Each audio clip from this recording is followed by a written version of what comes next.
Monsieur le Président de la Fédération de Russie, Monsieur le Président de la République arabe d'Égypte, coprésident du présent forum, Majesté, Messieurs les chefs d'État et de gouvernement, Monsieur le Président de la Commission de l'Union africaine, Mesdames et Messieurs les représentants des organisations régionales africaines, Mesdames et Messieurs, je voudrais tout d'abord vous exprimer, Monsieur le Président de la Fédération de Russie, et à travers vous, au gouvernement et au peuple russe, notre sincère gratitude pour l'accueil chaleureux qui nous a été réservé depuis notre arrivée sur le sol ami de la Russie.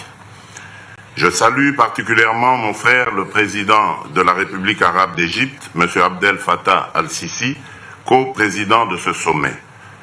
Le choix porté sur la charmante ville de Sotchi pour abriter le présent forum économique Russie-Afrique me semble particulièrement judicieux pour réfléchir sur les orientations nouvelles et fortes dans les relations économiques entre la Russie et l'Afrique. Je n'ai aucun doute que nos échanges de Sotchi aboutiront à la promotion d'un partenariat Russie-Afrique mutuellement avantageux.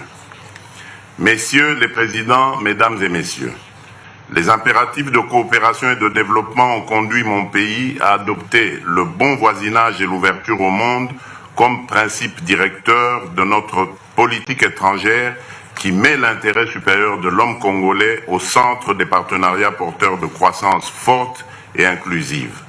Longtemps victime de conflits et de reculs socio-économiques, mon pays, la République démocratique du Congo, mesure l'importance du dialogue des civilisations et du respect des souverainetés nationales.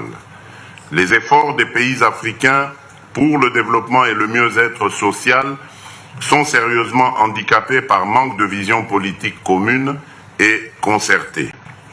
Dans l'esprit d'un partenariat bénéfique pour la Russie et l'Afrique, le présent forum de Sotchi devra répondre aux attentes des parties prenantes. Messieurs les présidents, Mesdames et Messieurs, du fait de sa population, sa superficie, son écosystème, ses ressources du sol et du sous-sol et de son potentiel hydroélectrique, la République démocratique du Congo, qui partage ses frontières avec 9 pays, demeure un maillon important dans le développement de l'Afrique. Selon la Banque africaine de développement, l'Afrique a besoin d'importants investissements situés entre 130 et 170 milliards de dollars par an, avec un gap de 68 à 108 milliards de dollars. La forte dépendance au secteur minier n'a pas été propice à l'émergence des économies africaines.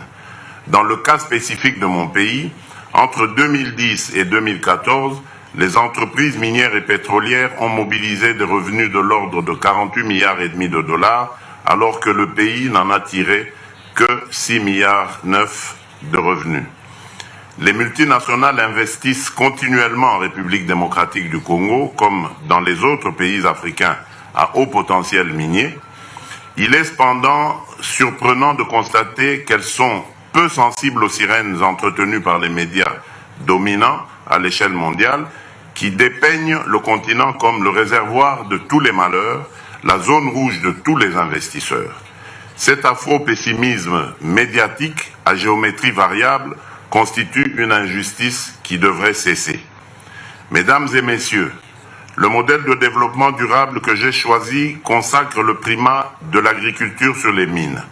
Avec ses 120 millions d'hectares de terres arables, le lac Tanganyika, le plus poissonneux et le deuxième lac au monde par le volume et la profondeur après le lac Baïkal, mon pays peut atteindre l'autosuffisance alimentaire et nourrir 2 milliards de personnes en résorbant ainsi 2 fois le déficit alimentaire mondial. Le chemin qui mène de la pauvreté au bien-être a été balisé par les agendas 2030 des Nations Unies et 2063 de l'Union africaine, auxquels s'ajoute le lancement de la zone de libre-échange continentale africaine, pour lesquels l'Afrique sollicite l'accompagnement de la communauté internationale en général et de la Russie en particulier.